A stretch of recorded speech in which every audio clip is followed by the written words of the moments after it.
have a dream that my poor little children will one day live in a nation where they will not be judged by the color of their skin, but by the content of their character. I have a dream today.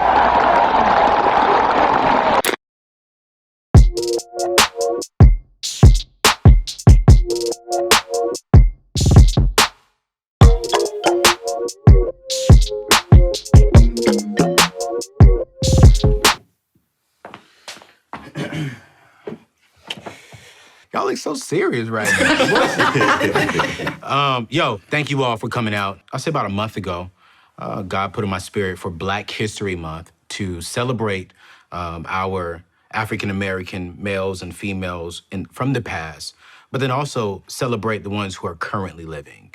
And I just want to have a conversation. So tonight, if you can just say your name and what you do, and we'll just go down that way and come down this way. Cool. My name is Joel. I am 28 years old. I work for a fitness company called D1. I work strictly on the franchising side and helping support business owners in our system. My name is Mignon Francois, and I'm old enough to be Joel's mother. I am the founder and CEO of a cupcake brand here in the United States of America. I'm very proud to run the Cupcake Collection. And I'm Ricky Fletcher. I'm 29, and I do business development for a healthcare IT company here in Nashville. I am Tasha Andrews. I'm 34 years old, and I am an HBCU administrator. My name is Sean Davis. I'm a man of a certain age. I'm a restaurateur and owner of the brand Big Shakes Hot Chicken. My name is Simone Park, and I'm the owner of Heart for Hair Salon. My name is Christian. I'm 30 years old. I'm full-time in ministry as a youth leader and a creative director and kingdom builder. I love it. I love it. So let's get straight into it. I'm going to ask you, I'm going to say one word, and you can only give me a response in 4 words. What does wealth mean to you? Family, health, spirituality, and money. Stability.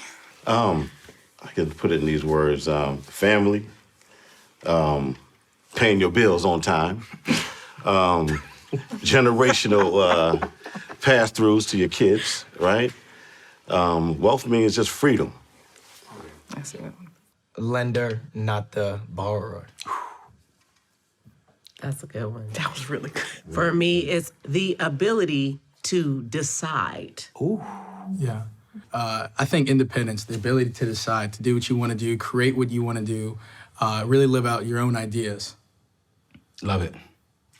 When I hear the word wealth, I think about wisdom, success, family, and education. I love it. I love it. One more. Let's go deep. Them ones are deep. Now we going deep. Let's go deeper. Let's go deeper, dog. I feel And anyone can take this. Anyone can take this. When you think of this word in 4 words or less, what does it mean to you? Privilege.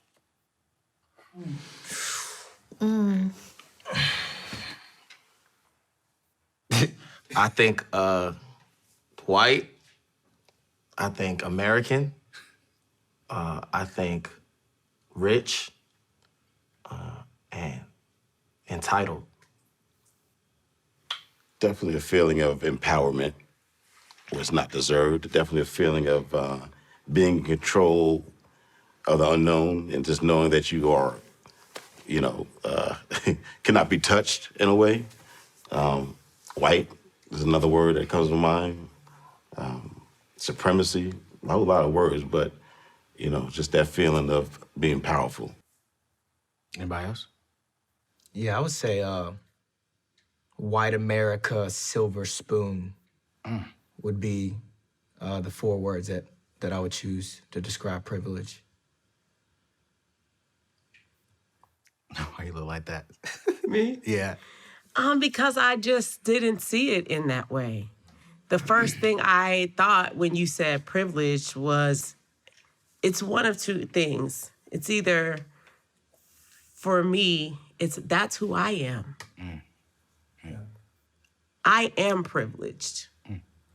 Sometimes I think we want to take on a sort of secular view of what it means to be privileged. And we're so concerned with what has happened to us instead of what has happened for us. I think that for me, there's nothing that I can't do. There's nothing that's impossible for me. So for me, when I stand and look at myself in the mirror, I say, I am privileged. Expanding on that a little bit. You said white, you said white, you said white. What's your thoughts with what she said? Does that change the context? Do you see, or what's your response to? It doesn't change the context, it doesn't change what I said, because that's the first thing that came to my mind. Right. So I've been through a lot in my life, whether it be negative or positive, so I've seen a lot of different things. So I totally get and I truly believe that and understand that that's the way she believes. But you asked the first thing that came to my mind. Right. That's what I said. I love it. Yeah, I mean, I would piggyback on that. I don't think the two things, I agree with her. I don't think the two things are mutually exclusive. Like you said, it's the first thing that came to my mind, so I was just speaking honestly. And also, while I do feel that all things are possible for me and that I can achieve anything I put my mind to, that doesn't mean that there doesn't exist a privilege outside of that. Like, you know what I mean? Just because I am capable of achieving anything that I want to achieve doesn't mean that it's not easier for another race. You know what I mean? I don't think they're mutually exclusive. I guess when I said I am privileged, I wasn't taking it from the standpoint of what it means to be a Black woman. I understand privilege as a fair-skinned Black woman. For sure. You know, Absolutely. I'm a privileged, light-skinned, green-eyed Black woman. You know what I mean? I think Double deuce. that, yeah. Yeah, that's it. You know, so it's from the perspective, you know, that you look. And so when I hear the word, the first thing for me doesn't come to that, you know, and that's what I was trying And to say. I agree with you, because I even understand privilege as a man versus you as a woman. Correct. And that's why my first two words were white and then American, because I think it's layers to it. I think as Americans, we're privileged. I Yeah. don't think it just stops at, I think it's layers to it as you go throughout deeper than socioeconomic race. It's deeper than constructs. race, no Yeah, I doubt. think it's deeper than race, but Absolutely. I agree with what you're saying. It's different levels to it, so I agree with that for sure. And I think your life experiences create the paradigm by which you see that through. It really depends on, you know, some of the things that you've experienced personally.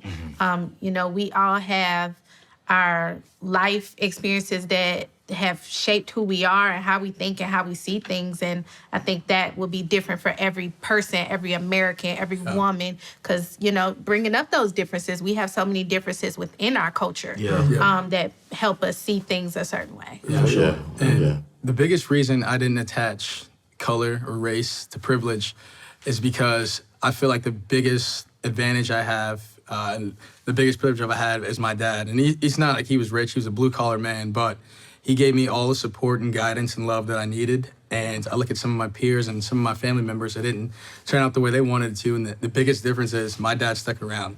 And I didn't earn that dad. I was born into it.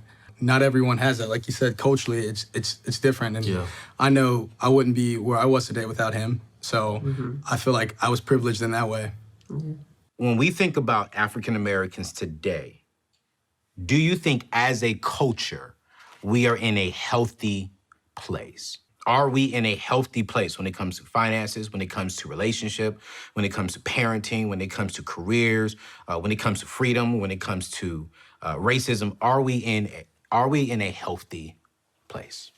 I think we're going in the right direction. Yeah. I think there's a lot of positive things that are being seen, right? I also think that there's a lot of work that could be done. Yep.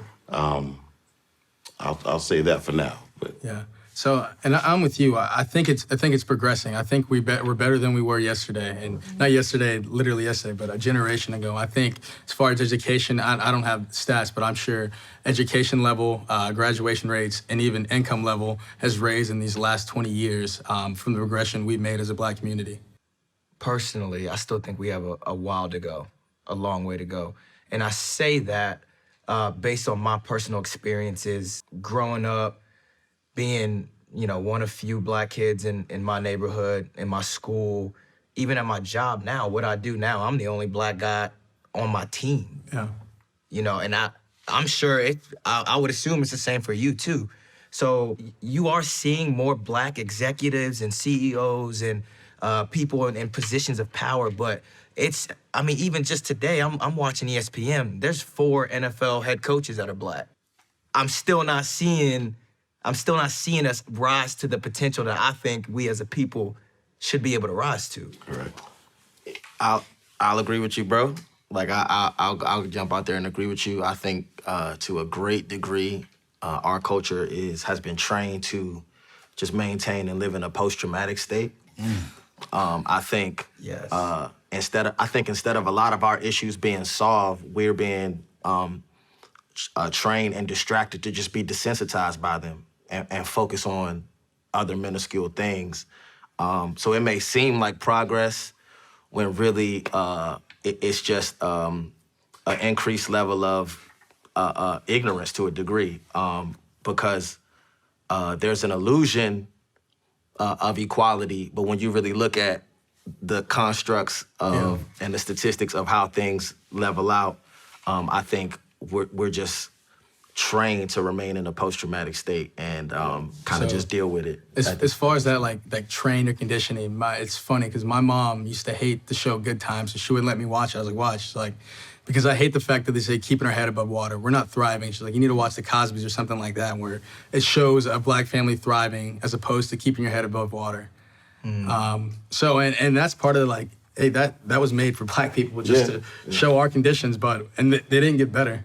I don't think they moved on up. It's like being intellectually disabled, right? Yeah. Yep. You know, and stagnant. First off, I think education, right? You know, you have situations in, you know, Black communities, white communities, whatever. The fact of the problem, there's not enough tax-paying individuals in those underprivileged areas. So that's why the education is not there, the teachers are not there, the books are not there. So it's definitely still a huge disadvantage for individuals coming up and trying to be that success, right? That success story. So we got to work harder. When we look at the African American culture and the African American communities, do y'all feel as if the education is the same compared to white communities? And do you feel as if financial education is being taught in our communities? Not just in the high schools, but in the community in general as a culture? Wow. Personally, myself, you know, I grew up with 2 loving parents, right? They were entrepreneurs, right? And I watched them. I watched them hustle. So I learned from them, right? My peers didn't have that. My peers didn't have a dad. My peers were out the street hustling. They were doing whatever they were doing, but they didn't have that. Just really having that support and understanding of what it meant to be fiscal educated, you know, how to get a bank account, how to write a check. Nah, that wasn't there. So it's kind of hard to succeed when you don't know the basics about financial literacy. Yeah, and as far as financial literacy, the fact of the matter is Black people haven't had that much experience with finance in general to educate the past generation. You think about it, a lot of our parents came up, my dad was a working class guy, so we were never just having to manage wealth because there wasn't wealth there. So I think as we progress as a race and a society, hopefully we can catch up and there will be those chances to educate our kids about financial literacy. But a lot of us just didn't have the finances to educate people on. It's so interesting because that question, I don't think that's a race question. I really don't. I had all the resources in the world growing up from an educational standpoint, but I've talked to you about this. We don't learn about finances in school. At least I didn't. Like, nobody taught us how to open up a bank account, write a check, balance a checkbook. I don't even know if people still do that today. But no, that's like in schools in general. Taxes. It's not even the... Yeah, right. Yeah, Man, I just right. hired a tax dude today because I didn't know what I was doing. Right. So, but he was asking, like, in the Black community, as far as, like, your family members teaching you about that financial literacy as opposed to a school systems. I went to a white school, too. They're not going to teach So, you. I understood that as school systems. But as it pertains to the school system, there's not enough education on financial literacy. I don't want to put her on the spot, but I'd like to hear from Tasha. She's an educator at a HBCU. Yeah, let's hear it. I don't know if anybody's more qualified to speak on this thing. I agree. It's kind of twofold. So in part, from a professional standpoint, it makes me very sad. We have students who you can tell they know nothing about finance, no financial literacy whatsoever. They barely know how to complete their financial aid requests to get into school. And then once they get there, you think you have to max out your student loans just to take care of yourself. Because if something happens in these 9 months that you're away at school, you can't call home and get any money. So you max out as much as you can borrow because you think you got to have it stored up to take care of yourself. And it's sad. It's heartbreaking because then they leave that. I mean, you know, you've written a book on it. Their interest goes up and all that. And then you spend the rest of your professional life trying to pay for the profession. And it's heartbreaking. But on the other side of that, I think about my own personal story. I think sometimes you carry the weight on your shoulders because you're the difference maker. I'm the oldest of 4 children, and my parents did not teach us much about money. I thought, you know, everything I brought home, I had to put on my back or on my feet.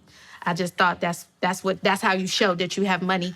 And once I realized those mistakes, because I was in debt and because I was trying to put myself through college, I had to reach back and teach my siblings. Yeah. So even to the point that as an adult, we have gotten together as 4 children and said, okay, whose credit are we fixing next? Everybody take their money. Let's, you know, how much in debt are you? And we fix it as a family. And once we taught ourselves that, I think that's something that will create generational wealth because it took one person going off to school, messing up, realizing I can teach my own family this. So if the educational system doesn't teach me, if my parents didn't know to teach me, if the community doesn't teach me, I can teach myself, and then I'm going to teach the people that I love. And that becomes a personal responsibility. That's right. Amen. Great response. Great. Great response. Do you all believe as a race, I'm not talking about you specifically, but do you believe as a race, African Americans, we play the victim? Hey, man. I have a dream that one day on the red hills of Georgia, the sons of former slaves and the sons of former slave owners will be able to sit down together at the table of brotherhood. I have a dream